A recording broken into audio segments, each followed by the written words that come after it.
All right, ladies and gentlemen, we got a special feature for you now. We're going to talk to the one and the only Charlotte Hailstone. I say it like that because it sounds like a heavy metal band name. I'm sorry, Charlotte. I'm embarrassing you. Tell me the name of this project and this space at the Future Fair. So we are here at Future Fair in the special project space. We partnered here with Less Than Half, which is a woman-run business that is a business that focuses on teaching women how to collect women artists and why that's important. So our curation is obviously nodding to that. It is 33 female-identifying artists that we featured, and we have around 83 works. A few have sold, so don't count them right now, but... Okay, so I don't expect you to take me through 83 works, but can I ask you to give me some insight on a few that I like? Of course. Let's do it. How about this one with the mask on? So this artist is named Tara Lewis. Tara Lewis is a lovely, lovely artist and a lovely human and a friend of mine. Tara works a lot in an artist and muse style. So this muse that she's worked with a few times, her name's Veruca, and she actually kind of has Veruca pose for her very consistently, and she'll have Veruca even style herself and pick out the props that she wants to use, and they interact on a very authentic level, and so Tara really likes to paint her in that setting. With a Teenage Mutant Ninja Turtles mask on. And this one has on Partridge Family shoes. Yes, so this is Lauren Cohen. She is a painter, sculptor, very multifaceted. She also does some performance art. This is a part of her Gallerina series. These are her Mondrian shoes, obviously. So it's kind of a play on her performance pieces that she has done a lot of. This is also one of her works over here, which is just adorable. What's not to like? Very much so. And then I have this one with this is the same artist as before, right? This is Eliza Stone Howard, and she is a figurative painter. She studied under Mark Dennis. I know she was his assistant for a little bit. And then she references a lot of pop culture in her work. If you can't tell, this is from Mean Girls. This is Karen Smith going, "I'm a mouse, duh." And then she also has a few others. We have a Pretty Woman reference right here. And then we have a First Wives Club reference behind you. Sweet. Now this caught my eye. Over here, you have Kiss-esque things. Yes, we do. So again, going back to Tara Lewis, and here's one of her muses again, Veruca. Where is Veruca? I think she's probably going to stop by, so I hear. And this was a collaboration between, again, Tara and the models, and she actually posted the video the other day of the models digging into these like glitter tattoos, putting them on their face. They were putting them on each other, and she painted them exactly as they came and exactly as how they wanted to be painted. So they styled themselves and everything. What about those 5 awesome looking works? Yes, that's an artist, Amani Lewis. Her work is really incredible. There's a lot of different elements within it. She starts these illustrations by making them in Procreate, and then she transitions them obviously onto these canvases or collage papers. These are right now.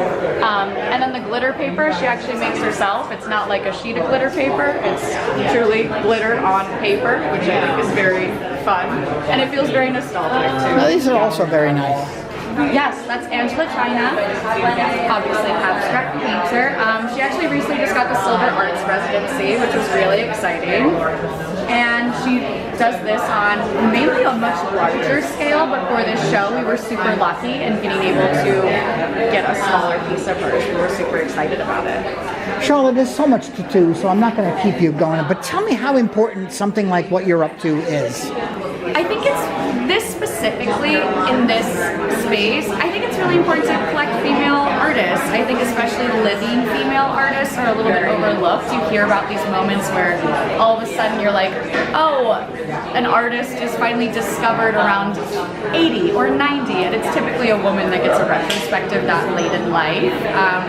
And I think that this is kind of trying to push the message out that supporting emerging, living female artists is really important to the whole ecosystem. So what's one way that you would recommend You've been doing this for a little while, I'm assuming. So here's a female artist. How does she get known? What's a good way? Is there a? I know it's not like a secret, like no, there's snap a few your fingers. ways, I would say. I think if you're brand new to the industry, I think getting into group shows are really fun. I think it also establishes a community, which is really important.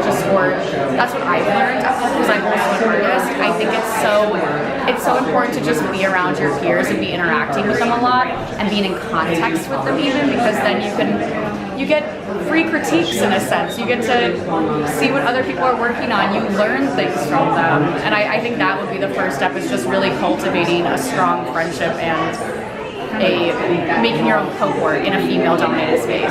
Or Awesome. what should be a female-dominated Awesome. Charlotte, I'm going to let you get back to everything because you have a whole big booth here and everybody wants to talk to you. But since I didn't get to show everybody every art, I'm going to just do a quick pan around with all the rest of it. Okay, thank you, Charlotte, for talking to me. Appreciate you greatly. Let's go on a tour.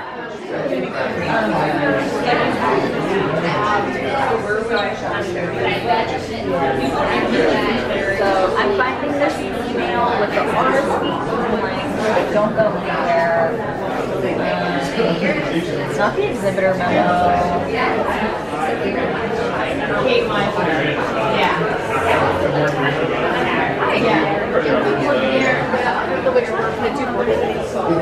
These are Tara. Really? I love Tara. Which ones do you have? Or which one do you have? It's the girl with the venerable earrings. Cool. Yeah. She's lovely. Have you met her? I have. Yeah. She's iconic. That's great. And she's changing We've seen her work at Okay. Yeah. So I think usually. Yeah. And I'm very excited about Swan because actually on I can't my birthday party and next week I have a show opening at Laos. Oh, that's awesome. So I own her. I think I followed you on Instagram actually. Now that yes, now I recognize it. It's been a long day. Yeah, it's like so when I come to these shows, I like to do off projects, just representing artists. But yeah. All her glasses, by the way. Thank you. A lot of people know me from the art collection, but I'm a big fan of emerging artists. So we own a couple of large campuses. One is our new show. I also work on paper because they're so beautiful. They're full of paintings. So like I said, that was available, and I've got a little so people like to know about a friend of mine has been texting which was what I was last. All right, that's going to bring me to the end of this part of the video, so I hope you enjoyed this one. Remember to subscribe and like the video and leave a comment. See you next time. Bye.